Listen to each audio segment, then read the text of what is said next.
This is the second part of the chapter 2 and of bipolarity, class 12 political science. In this, we are going to discuss two very important questions. Question 1, reasons responsible for the disintegration of the USSR.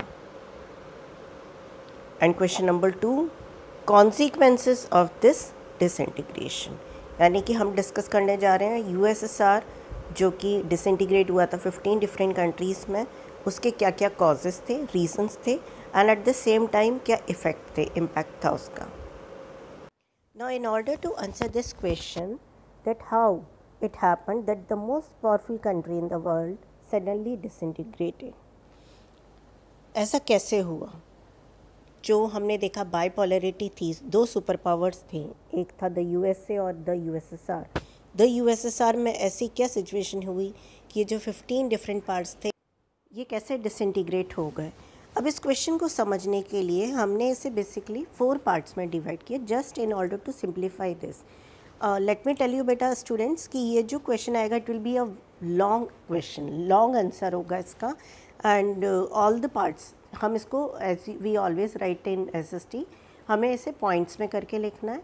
तो इसका एक complete answer होगा that you can see, but just in order to understand, just in order to simplify the answer, we have divided it in main 4 parts. तो जो हमारा first part है ये आता है इकोनॉमिक स्टैग्नेशन. इकोनॉमिक यानी कि मनी से रिलेटेड, ठीक है. अब इकोनॉमिक क्या सिचुएशन थी, स्टैग्नेशन यानी ऐसी क्या स्थिति बन गई थी कि सोवियत यूनियन डिसइंटीग्रेट हो गया. तो इसमें जो हम छोटे छोटे पॉइंट्स कवर करते हैं उसको हम दो तरह से देखते हैं.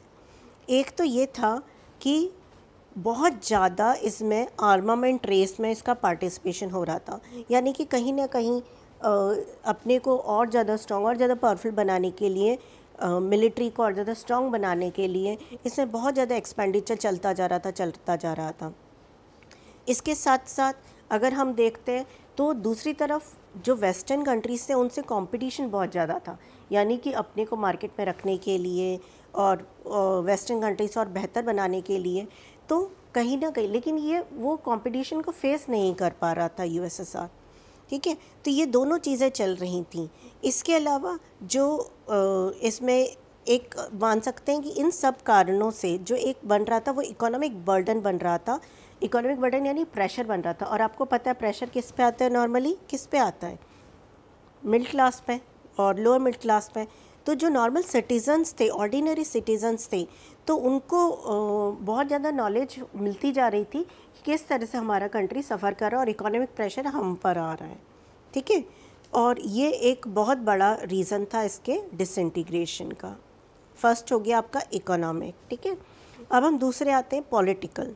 इसमें हम इस चीज़ को इस तरह से समझेंगे कि पॉलिटिकल अगर हम देखते हैं तो ये आपने देखा कि from the time of revolution, जो रशियन रिवोल्यूशन हुआ था, जो आपने 9th में भी डिटेल में पढ़ा हुआ है, तो इस टाइम से ही लेकर के कम्युनिस्ट पार्टी बहुत ज़्यादा डोमिनेट कर रही थी, बहुत ज़्यादा होल्ड रखा हुआ था.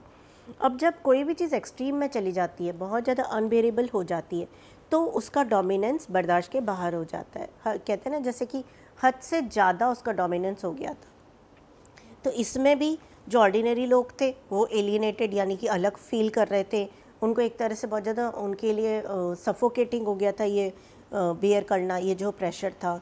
और ये जो कम्युनिस्ट पार्टी थी तो कहीं ना कहीं ये लोग जो थे ये एक ग्रुप को फेवर कर रहे थे. इसके साथ साथ ब्यूरोक्रेसी बढ़ रही थी. ब्यूरोक्रेट्स जो थे, ब्यूरोक्रेट यानी कि जो सोशल रेप्यूटेड पोजीशन पे जो लोग थे वो उनके पास मोर प्रिविलेज थे. प्रिविलेज यानी ज़्यादा फैसिलिटीज़ थी, वो अपनी ज़्यादा ऐशो आराम में जी रहे थे. यानी कि जो रूलिंग क्लास थी, हम मान सकते हैं कम्युनिस्ट पार्टी जो रूल कर रही थी वो खुद तो बहुत मज़े कर रहे थे, एंजॉय कर रहे थे, लेकिन वो नॉर्मल लोगों के बारे में बिल्कुल नहीं सोच रहे थे. और अगेन सफ़र कौन कर रहा था, कौन सफ़र कर रहा था, अगेन मिडिल क्लास. तो ये भी कारण था कि जो कम्युनिस्ट पार्टी थी अकाउंटेबल बिल्कुल नहीं थी, बिल्कुल भी लोगों के प्रति रिस्पॉन्सिबल नहीं थी. इससे भी लोगों में एक तरह से बहुत ज़्यादा एजिटेशन, रिवोल्यूशन की भावना उठ रही थी, ठीक है. तो ये 2 पॉइंट हो गए हमारे. अब नंबर 3 पे आते हैं, रिफॉर्म्स इंट्रोड्यूस्ड बाय गोर्बाचेव.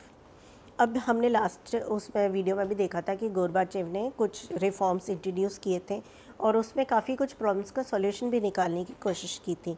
उसका एक हमने आंसर भी देखा था कि जो उनकी एक कोशिश थी कि वो किस तरह से इस सिचुएशन को डील कर पाते हैं, लेकिन वो जो रिज़ल्ट आया उसका वो अदर वे राउंड आया, पूरा दूसरी तरह से।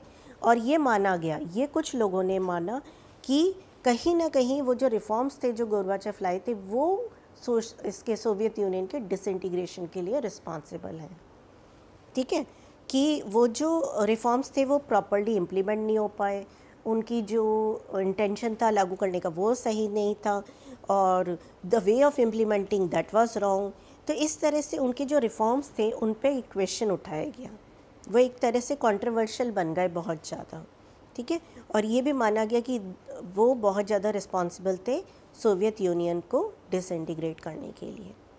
अब ये भी हम कह सकते हैं कि जो एक सोसाइटी के एक पर्टिकुलर सेक्ट के लोग थे वो ये सोचते थे कि जो गोरबाचेव के जो रिफॉर्म्स थे, जो उनके व्यूज़ थे, ये बिल्कुल उनके लिए डिसअपॉइंटिंग थे और दे डिड नॉट एग्री और they did not benefit in the way they had hoped, they benefited too slowly. यानी कि जो रिफॉर्म्स थे उन्हें लग रहा था प्रॉपरली इम्प्लीमेंट हो ही नहीं पा रहे हैं, जैसे वो पेपर पे थे वो वैसे के वैसे थे। And specially members of Communist party who were served by the system took exactly the opposite view. ठीक है, तो वो क्या सोच रहे थे कि they felt that their power and privileges were eroding यानी हटना। यानी कि लोग तो सोच रहे हैं कि ये जो रिफॉर्म लेकर के आए हैं ये ऑन पेपर है, पेजेस है, यानी कि इम्प्लीमेंट नहीं हो पा रहे हैं। ठीक है, और कम्युनिस्ट पार्टी क्या सोच रही है कि ये तो इम्प्लीमेंट होते जा रहे हैं और हमारी पावर हमसे छीनते जा रही है। तो दोनों के व्यूज़ अपोजिट थे। लोग तो सोच रहे हैं कि हमारे लिए लागू करो अच्छा रहेगा, लेकिन हो ही नहीं पा रहे। और वहीं कम्युनिस्ट पार्टी सोच रही है कि these reforms have taken power from us. इसलिए इसको एक तरह से हमने टग ऑफ वॉर बोला है। Gorbachev lost support on all sides, और गोरबाचेव की जो सपोर्ट था वो पूरा ख़त्म हो गया। डिवाइडेड पब्लिक ओपिनियन, लोगों के विरोध सामने आ रहे थे, लोग इसमें डिवाइडेड थे पब्लिक ओपिनियन में। Even those who were with him became disillusioned as they felt that he did not adequately defend his own policies. और जो उनके साथ थे, उनके ग्रुप में थे, उनके सपोर्टर्स, अब वो खुद ये चीज़ कहने लगे थे कि गोरबाचेव जो रिफॉर्म्स लाना चाहते थे वो उनको खुद ही नहीं समझ पाए, वो खुद ही ढंग से उनको जस्टिफाई नहीं कर पाए। तो कहीं ना कहीं कि ये जो सारा का सारा इन्वायरमेंट था ये उनके रिफॉर्म्स को ब्लेम करने लगा अगेन। पूरा सिस्टम एक तरह से उन रिफॉर्म्स को ठीक से समझ नहीं पाया, ना इम्प्लीमेंट कर पाया। और जो अब हमारा लास्ट फोर्थ पॉइंट है वो है rise of nationalism and desire for sovereignty. ठीक है, नेशनलिज्म की फीलिंग उठना और सोवरेनिटी यानी कि खुद के इंडिपेंडेंस के बारे में सोचना। अब हम इस पे ध्यान देंगे जो 15 आपके जो डिवाइड हुए थे countries, including various republics like Russia, Ukraine, Georgia, इस तरह के जो कंट्रीज़ थे। तो एक और इम्पॉर्टेंट पॉइंट है यहाँ पे कि जो हम ये पॉइंट डिस्कस कर रहे हैं ये कई बार क्वेश्चंस में भी आता है कि what was the immediate cause for the disintegration of the USSR. तो वो यही पॉइंट है कि जिस तरह से लोगों में रिवोल्ट था, एक विरोध की भावना उठ रही थी, तो स्पेशली अब एक टेरिटरी के लोग अगर हम डिवाइड करें, जैसे ये रशिया ले लीजिए, आप जॉर्जिया ले लीजिए, इन दो एक टेरिटरी मान लेते हैं, तो इन टेरिटरी के लोगों में एक तरह से एक यूनिटी, एक फीलिंग थी बिलोंगिंगनेस की कि हम एक साथ खड़े हुए, इसलिए ही ये टेरिटरी इतनी डिवाइड होकर के अलग होती गई। ठीक है, एक तरह से हमने इसे बोला नेशनलिस्ट अर्जेस एंड फीलिंग। ठीक है, यानी कि इन एरियाज़ में लोगों में बहुत ज़्यादा नेशनलिस्ट फीलिंग थी। This is what if of history surely it is not an unreasonable view given the size and diversity of the Soviet Union, its growing internal problems। ठीक है, यानी कि कहीं ना कहीं जो हम देख रहे थे कि जो लोग थे, जो कि प्रॉब्लम थी, जो कम्युनिस्ट पार्टी थी, एक तरह से लोग सेटिस्फाई नहीं थे, अपोजिशन आ रहा था, तो जो ऑर्डिनरी पीपल थे यानी कि कॉमन पब्लिक थे वो एलिनेटेड यानी अलग थलग फील कर रही थी। वो सोच रही थी कि ये पार्टी जो है, जो गवर्नमेंट रन कर रही है, तो सिर्फ अपने बारे में सोच रहे हैं, हमारे बारे में तो सोच ही नहीं रहे। तो जो एक यूएसएसआर के लिए नेशनलिज्म की फीलिंग थी वो ख़त्म हो रही थी, और किसके लिए हो रही थी? सिर्फ जो छोटे छोटे एरिया थे उनमें ये बढ़ रही थी। तो जो राइज ऑफ नेशनलिज्म की फीलिंग थी फॉर देयर ओन टेरिटरी, वो भी बहुत ज़्यादा रिस्पॉन्सिबल थी यूएसएसआर को डिसइंटीग्रेट करने के लिए। In order to just narrate, अगर हम करना चाहें इसको सिंपल लैंग्वेज में, तो rise of nationalism in various republics of Soviet Union, यानी कि जो सोवियत यूनियन के छोटे छोटे जो टुकड़े थे 15, वो जो रिपब्लिक थे उनमें राइज ऑफ नेशनलिज्म की फीलिंग बहुत स्ट्रांग हो गई थी। ठीक है, और यही कारण था कि USSR finally broke down in 15 different parts. Now after this we have come to the second part, that is consequences of the disintegration of Soviet Union। यानी कि जब यूएसएसआर डिसइंटीग्रेट हो गया तो उसका रिज़ल्ट, उसके जो इफ़ेक्ट हुए वो क्या थे। तो उसमें हम again in order to just simplify the answer will divide it in 4 main parts. सिर्फ समझने के लिए हम इसे 4 पार्ट्स में डिवाइड करेंगे and we can further divide these points. Number 1 point is end of cold war. जैसे ही यूएसएसआर डिसइंटीग्रेट हुआ उसी पल से हम कह सकते हैं कि कोल्ड वॉर बिल्कुल ख़त्म हो गई। There was no like rivalry now, because USSR तो था ही नहीं, एग्जिस्ट ही नहीं कर रहा था। तो एक तरह से आर्मामेंट्स और जो रेस थी आर्मामेंट्स की, ये सब भी एज आई सेड कि इसके फर्दर पॉइंट्स है तो उनमें आप ये सब इंक्लूड कर सकते हैं कि जो एक बहुत ज़्यादा आर्म्स की रेस इकट्ठी हो गई थी, एक राइवलरी चल रही थी, वो सब ख़त्म हो गई यहाँ पार करके। Dispute ended. मिलिट्री ब्लॉक्स जो थे टू, वो एंगेज थे कोल्ड वॉर में, तो वो पूरी तरह से जो मैसिव रेस थी it came to an end of the nuclear weapons. And तो नहीं कह सकते, पर काफ़ी कुछ हॉल्ट हो गई, रुक गई थी। नंबर 2 जो पॉइंट आता है वो आता है, बहुत ही इम्पॉर्टेंट है, कि जो बाइपोलरिटी थी, जो आपका चैप्टर का टाइटल भी है, वो ख़त्म हो गई। As we have discussed earlier कि बाइपोलरिटी मतलब 2 सुपर पावर्स थे, तो अब यूएसएसआर तो हो गया डिसइंटीग्रेट, तो कौन सा रह गया? Only USA became the sole super power, सिर्फ अकेला रहा। और इसको हम ये भी कह सकते हैं कि कहीं ना कहीं यूनिपोलरिटी तो रही, लेकिन इसके साथ साथ एक मल्टीपोलर सिस्टम बनने लगा, यानी कि धीरे धीरे बाकी कंट्रीज़ भी अब उभर के आने लगे, कोशिश करने लगे अपने को सुपर पावर की तरह दिखाने की, क्योंकि बाइपोलरिटी अब पूरी तरह से ख़त्म हो गई थी। और आपको याद होगा कि बाइपोलरिटी के साथ पावर ब्लॉक्स भी बन गए थे, दोनों तरफ कुछ कुछ कंट्रीज़ आ गए थे। तो अब यूएसएसआर के सपोर्ट की तो कोई बात ही नहीं, तो फिर सिर्फ एक तरह से हम कह सकते हैं वेस्टर्न कंट्रीज़ का सपोर्ट था, वेस्टर्न यूनिफिकेशन ज़्यादा स्ट्रांग हो रहा था उस वक्त, उस एरा में हम कहेंगे। थर्ड जो पॉइंट आता है वो आता है बहुत इम्पॉर्टेंट अगेन, कि एज जो हम कह सकते हैं कि यूएस सिस्टम था वो डोमिनेट करने लगा। अब यूएस एक तरह से द यूनाइटेड स्टेट बहुत स्ट्रॉन्ग सुपर पावर बन के उभरा इसके बाद। तो यूएसए में थी कैपिटलिस्ट इकोनॉमी, तो कहीं ना कहीं पूरे वर्ल्ड के मार्केट को, all over the world international level पे कैपिटलिस्ट इकोनॉमी डोमिनेट करने लगी। क्योंकि जब हमने एक तरफ देख लिया कि किस तरह से कम्युनिस्ट रेजिम थी और किस तरह से सोशलिस्ट आइडियाज़ जो थे वो नहीं कैरी ऑन हो पाए, तो इस कारण यूएसएसआर का डिसइंटीग्रेशन तक भी हो गया। तो हम ये कह सकते हैं कि ऑल ओवर द वर्ल्ड एक कंट्रीज़ ने एक तरह का लेसन लिया, एक तरह का उनका एक्सपीरियंस रहा कि it would be better if they work on the policy of capitalist economy at the international level. और जो फोर्थ हमारा पॉइंट आता है लास्ट, इट इज़ लाइक, आप इसको इस तरह से समझ सकते हैं कि जब सोवियत यूनियन डिवाइड हुआ 15 इंडिपेंडेंट कंट्रीज़ में, तो ये 15 इंडिपेंडेंट कंट्रीज़ ने अपनी एक प्लेस बनाई ग्लोबल सिनेरियो में, ग्लोबल मैप में हम कह सकते हैं कि इंडिपेंडेंट किंगडम्स की तरह, कंट्रीज़ की तरह ये एस्टैब्लिश हुए। कई बहुत डेवलप हो गए, कई डेवलप हो रहे थे, तो पूरा स्ट्रक्चर पूरा एक इंडिपेंडेंट कंट्री की तरह, फ्री सोवरेन की तरह इन्होंने काम करना शुरू किया।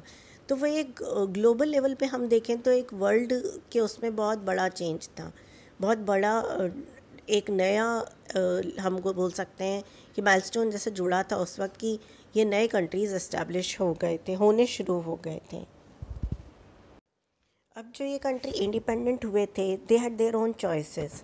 जो कुछ थे वो यूरोपियन स्टेट्स के साथ जुड़ रहे थे, और जो कुछ थे वो नॉर्थ अटलांटिक ट्रीटी ऑर्गेनाइजेशन से के पार्ट बन रहे थे। सेंट्रल एशियन कंट्रीज़ थे, they wanted to take advantage of their geographical location, और ये रशिया के साथ जो उनकी क्लोज टाई थे उसे कंटिन्यू करना चाहते थे। कुछ थे जो वेस्ट के साथ और ज़्यादा अपने स्ट्रॉन्ग बॉन्ड को इस्टेब्लिश कर रहे थे। तो ये in a way we can say that international system saw many new players and each had its own identity, interest and economy and political difficulty. So now we can say that different countries emerged. Now students, after this in your book it is given page number 22, आपके mentioned है ये timeline of disintegration of the Soviet Union. This is very important, you must understand and learn this. ये आपके detail में दिया हुआ है timeline, यानी कि हर एक फेस का इन्होंने टाइम मेंशन किया हुआ है बुक में, और किस तरह से यूएसएसआर डिसइंटीग्रेट हुआ था। March 1985 Mikhail Gorbachev elected as general secretary of the communist party. ये हमने देखा हुआ है, सोवियत यूनियन की जो कम्युनिस्ट पार्टी थे उसके जनरल सेक्रेटरी बने थे। Appoints Boris Yeltsin as the head of Communist Party in Moscow, और ये कम्युनिस्ट पार्टी के बाद में बोरिस येल्त्सिन हेड बनते हैं। इनिशिएट्स सीरीज़ ऑफ रिफॉर्म, जैसे हमने देखा था कि इनके रिफॉर्म्स कहीं ना कहीं रिस्पॉन्सिबल माने गए थे, तो वो इन्होंने इंट्रोड्यूस किए थे। 1988 इंडिपेंडेंस मूवमेंट बिगिंस, अलग अलग जगहों पर इंडिपेंडेंस मूवमेंट शुरू होने लगे थे। 1989 October, Soviet Union declares that the Warsaw pact members are free to decide their own futures. ठीक है, 1989 में जाकर के हम ये देखते हैं कि वार्सो पैक्ट के जो मेंबर्स थे वो अपने डिसाइड करने के लिए, फ्यूचर को डिसाइड करने के लिए बिल्कुल फ्री थे। बर्लिन वॉल फॉल्स इन नवंबर। अब ये एक बहुत इम्पॉर्टेंट पॉइंट है, इसको हम यहाँ डिस्कस कर लेते हैं। जो बर्लिन वॉल थी, जो कि कोल्ड वॉर की हाइट पे बनी थी और जो ग्रेटेस्ट सिंबल थी, यानी कि एक तरह से डिवीज़न की, दोनों कंट्री के बीच राइवलरी की, तो एक ड्रामेटिक इवेंट हुआ था जिसको कि हम बोल सकते हैं कि काफ़ी जिसने इम्पोर्टेंट रोल प्ले किया। ये जर्मनी को डिवाइड कर रही थी, और इसके अगर हम शॉर्ट में देखें तो ये कह सकते हैं कि एक बर्लिन वॉल जो थी ये एक सिंबॉलिज्म थी, जो हम अब तक देखते आए ना, कैपिटलिस्ट और कम्युनिस्ट जो दो पार्ट में वर्ल्ड डिवाइड हो गया था, तो एक बीच में सिंबल कर रही थी, ये सिंबलाइज कर रही थी कि इन दो पार्ट्स के बीच में। इट वाज बिल्ट इन 1961, जिसमें कि ईस्ट बर्लिन को वेस्ट बर्लिन से अलग किया गया था, and it was more than 150 kilometre long, stood for 28 years and finally broken by the people on 9 November 1989. 9 November 1989 को ब्रोक डाउन हुई थी। This mark the unification of two parts of Germany and the beginning of the end of communist bloc. Next 1990 February, Gorbachev strips the Soviet Communist Party of its 72-year-long monopoly on power by calling on the Soviet Parliament to permit multi-party politics. 1990 March, Lithuania became the first of the 15 Soviet republics to declare its independence. This may come as short answer. 1990 June, Russian Parliament declared its independence from the Soviet Union. 1991 June, Yeltsin, no longer in Communist Party, becomes the President of Russia. ये भी बहुत important point है। ये सारे आपके point short answer में आ सकते हैं, MCQ में आ सकते हैं। 1991 August, communist party headlines stage and abortive coup against Gorbachev. 1991 September, 3 Baltic republics of Estonia, Latvia and Lithuania became UN members. 1991 December, some of the countries Russia, Belarus, Ukraine decide to annul the 1992 treaty on the creation of the USSR and establish the Commonwealth of Independent States. इसका भी एक short answer है जो हम आगे discuss करेंगे। 1991 December 25, very important date, Gorbachev resigns as the president of Soviet Union, and this is, you can say, this has been the end of the Soviet Union.